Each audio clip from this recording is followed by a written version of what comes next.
Gang Territory, Chapter 4, Number 26, Part 3. As I entered the classroom, every head turned to look at me. I met the anxious gaze of Katy and was pleased to see her look of relief at my almost imperceptible confirming nod. "Sit down quietly," commanded Huffy, "and open your geometry book at page 74. Molly already had it open for me. She looked at me and raised an eyebrow questioningly. I gave her a thumbs-up sign and a weak smile in return. When the bell rang for the afternoon break, I waited until the last pupil had gone out. I didn't feel I could face the schoolyard at this moment. Huffy remained at her desk. I went over to her. She looked up. "Please, miss, could I stay in the classroom during the break? I don't feel very well." I wasn't sure whether my excuse was really true or not. I certainly didn't feel on top form, and even more certainly I didn't want to go outside, and most certainly my ribs hurt like hell. I expected a refusal, but Huffy asked gently, a note of concern in her voice, "Would you like to lie down?" She must have been a mind reader. There was nothing in the world I would rather do at that moment than lie down. I nodded. "Come with me. You can lie down in the dispensary." She led me into a small, white-painted room beyond the girls' washroom, where there was a long couch covered with a white cloth. "You can lie down here. Take your shoes off first. Just be sure to come back into class when the bell rings. No need to stand in line outside. Just come back in with the others." She left me alone in this silent, disinfectant-scented haven. It was bliss just to lie there quietly. I heard the blood pulsing behind my ears with a sound like the sea on the shingle, only more rapid. The dagger in my side became a little less sharp. I was glad I was being kept in after school. No need to plan how to avoid a possible confrontation with the Slug and Company. No need to think about anything. How good it felt to have met Winifred and her mother, and to know that I'd be seeing them every day for dinner. How good that conspiratorial feeling with Katy and Molly, even though we'd hardly yet exchanged a word. I gave silent thanks for that. I began to fill in the details of my training plan for peeing over the wall when, all too soon, the bell rang. When I got back to my desk, Molly put her finger to her lips and handed me a folded scrap of paper. On it was written in pencil and a neat flowing hand, "Meet me after school, Katy." I turned to look at Kate, who was regarding me intently with her eyebrows raised. I put on a sad look and slowly shook my head. A few minutes later, Molly nudged me and slipped another scrap of paper under the desk. This one, in the same hand, read, "Why not?" I was starting to make acquaintance with one aspect of the school's grapevine. How was I supposed to reply? Molly answered my unspoken question. Keeping an eye on Huffy, who was not looking in our direction, she pointed to the scrap of paper and made a scribbling movement with her other hand. So myself, keeping a wary eye on Huffy, I wrote under Katy's note, "Sorry, kept in." I folded the paper into its original creases and slipped it back to Molly. I don't know how it got back to its author. Its passage was very skillfully hidden, but after a while I intercepted an understanding nod and a smile from Katy. At long last the afternoon came to a close. Huffy dismissed the class. Everyone rose and filed out, except me. Huffy came over to me with a sealed envelope in her hand. It had my aunt's name on it. "Take this," she said, looking at me very hard, "and be sure you give it to your aunt. Don't forget now. We'll know if it's not delivered." She set arithmetic open in front of me and pointed to a page of exercises. "Start here," she commanded. "I want you to do as many as you can. You're not to leave until the clock shows 6 o'clock. She went out and left me alone with the book and the clock. I had not noticed its ticking until that moment. I set to work. The examples were easy. They were too easy. I romped through them and had almost finished the page when the door opened and Huffy came back, accompanied by Miss Hanger. I glanced at the clock. It showed 20 minutes past 5. The two teachers came over to where I was. I stood up. Huffy glanced down at my work, gave a little gasp. She said, "You've done all those already?" "Yes, miss. Could you give me some more, but a bit more difficult?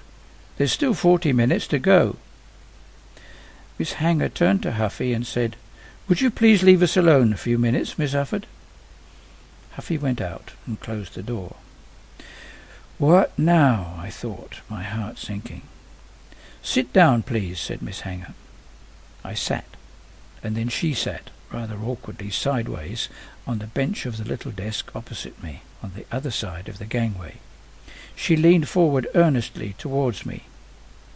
"Kate has just been to see me," she announced. "She has told me everything that happened outside the school gate. I have come to tell you that your punishment is lifted, but also to ask you for your understanding and your help. Kate came to me in confidence. She knew that you attacked Snailer and his friends in her defence, and she felt that your punishment was unjust. I fully understand her sentiment and sympathise with it. She has good reasons for not wishing that her involvement in the matter becomes known. This is why it is now necessary to act with circumspection. Do you understand me?" I nodded bemusedly. "I lift your punishment on the condition that you never speak of the matter with anyone, not anyone at all, except Kate herself. Do you give me your solemn promise of that?" Never before in my whole life had any adult ever spoken to me in this manner. It was an impressively solemn moment that called for an appropriately solemn gesture. I stood up, placed my right hand over my heart, and said slowly, "I promise, upon my honour, never to speak of what happened today just outside the school gate to anyone except Katy—" I broke off. "What's her surname, Miss Hanger?" "O'Han." "Katy O'Han," I continued. "So help me God." I took my hand off my heart and held it out to Miss Hanger. She took it and held it tightly quite a long time. "It must remain a secret," she said, looking me in the eyes. "Our secret," I repeated. "Come with me now, and I'll let you out. Not by the porch door, it's locked. I want you to follow the same procedure tomorrow, Friday. Stay in the classroom after school until I come to fetch you. Is that clear? Do you understand?" I nodded my understanding. She then led me along the corridor to her study, and then through into a small washroom where there was a door leading into the yard. "This is my private door. Nobody uses it but me. When you get outside, I want you to turn to the left and go quickly to the gate at the corner of the yard that leads into the churchyard. Go through the gate and follow the wall to the main entrance of the churchyard. Go out into Shipyard and you'll find yourself near the approach to the bridge. Kate is waiting for you there. Have you got the envelope Miss Ufford gave you?" I reached into my pocket and held it up. She took it from me and said, rather dreamily, "Perhaps I'll send it by the post. Posted letters sometimes take a long time to arrive. They even get lost, particularly in time of war." I found myself getting to like Miss Hanger very much. She opened her private door a crack and peeped out. There was nobody in view. "Right, off you go, and don't forget, wait in the classroom tomorrow until I come for you." I set off smartly to the left, keeping close to the school wall. At the corner of the yard I discovered the gate into the churchyard. Glancing back, I saw that the school door in the porch stood wide open. Miss Hanger didn't want Creepy's mother spotting me leaving before my punishment period was up. Even head teachers are capable of white lies sometimes, I thought. The idea comforted me. I found Kate waiting for me on the bridge as announced. "Come on, we've got to hurry," she exclaimed as soon as I was in earshot. "I nearly set off without you." She began trotting quickly in the direction of Lyons Avenue. "What's the rush?" I called. Her trot hurt my side. "I'm late already. My mother is expecting me. If I'm not home in 5 minutes, she'll begin to worry. At dinner time I was late. You know why. And if I'm seriously late again, it could be disastrous." The trotting was agony, but I had to find out what the mystery was, and why all this secrecy was necessary. "Katy, can't you slow down to a gallop just for a moment? Please, we need to talk." She slowed down to a fast walk. "What is it?" she said, slightly irritated. "Isn't it enough that I get you off the hook with Miss Hanger?" I felt annoyed, but then she didn't know that I'd been hurt, and I wasn't about to tell her. "Katy, look. What happened today was on your account. I've been through a lot because of you. Just tell me, please, if it's not too great a secret, why you didn't want me to let on that you were being bullied by the slug." At this she stopped, and tears came into her eyes. "I'm sorry. I've been selfishly thoughtless." This wasn't my opinion, but I wasn't going to stop her now to say so. "It's just that my mother thinks that Widlington School is too violent. She talks of sending me to a private school in town. I'd hate that. I don't want to go away from my friends here. If she knew what had happened today, she'd send me to the private school straight away. Please, please don't breathe a word to anyone." "I understand," I said as gently as I could. "I wouldn't want you to go away either. You can count on me. Go on ahead now. We can talk some more tomorrow." "Tomorrow," she confirmed, and started off at a run that set her long shiny braid dancing and shimmering behind her. I followed much more sedately. As soon as I arrived at my aunt's house, I set about laying the table for our evening meal and peeling the potatoes. I then went out into the garden to do some weeding as my aunt had instructed, but bending and pulling at the weeds hurt my side so much that I decided to go in and lie down for a few minutes. Oh, it was so good to lie down. I fell asleep. Some time later I heard my aunt arrive, putting her bicycle noisily in the shed. She came in and said grumpily, "I thought I told you to weed the garden." "Oh, sorry, Aunt, but what with the first day at school and everything, I felt rather tired." "Tired? What business has a young lad like you got being tired? Wait till you have to go out to work, then you'll find out what being tired really means." "Yes, Aunt," I replied meekly. She peered at me closely. "What happened to your face?"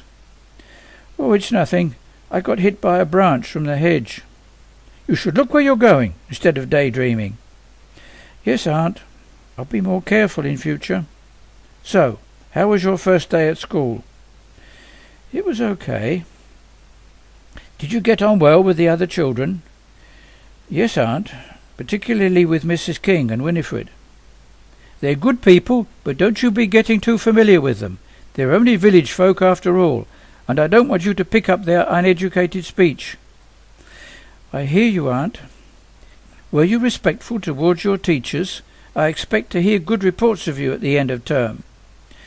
"Yes, Aunt. Everything worked out okay." "I hope so," she replied ominously. I thought of the letter from Miss Hanger that so recently had been in my pocket. My aunt turned on the wireless, and we sat down to eat. After the meal I said I was tired and asked if I could go to bed. My aunt seemed only too pleased to get me out of the way. "Off you go then. Wash your neck, and don't forget to say your prayers. There's a torch on your dresser, but you're only to use it in case of a power cut." "Before I go to bed, could I ask you a question?" "What is it? Be quick. I want to listen to the wireless." "What's the number of this house?" "It's Fernside, of course," she snapped. "How can you be so unobservant?"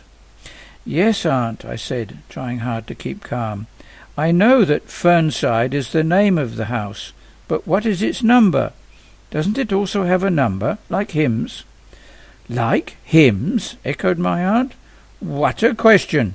Have you gone completely daft? You're just as peculiar as your mother was."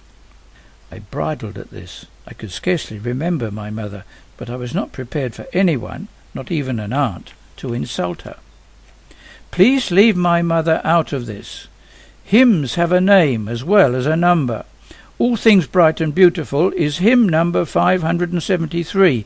What's the number of Fernside, please?" "Fernside is Fernside, and that's that. Enough of your stupid questions. Go to bed." "Good night, Aunt." Every night at the orphanage, under the supervision of a nun, we always knelt at our bedsides to say a prayer before getting into them, so I got down on my knees as usual. But the day had been so full, and there were so many images in my head, that I found it difficult to find the right words. "Is it okay with you, God, if I skip the words for tonight? Could we just go along with the pictures in my head? You know everything there is to know, so I know that you can see them. The day was a bit rough at times, so I'd just like to say thanks for being around and helping. Thanks too for the good bits. There are plenty of those as well, not least meeting Katy and Molly and Golf Ball and the Kings. I look forward to seeing them again tomorrow, but not the Slug and Co. Perhaps between us we can work something out to avoid further trouble. If you've got any ideas, please pass them on. For now, I'm too tired to think. See you in the morning then. Good night." As I got into bed, a sharp stab from my ribs reminded me again of the day's events. Normally I was not very eager to go to bed, but this night I had never before been so glad to get between the sheets.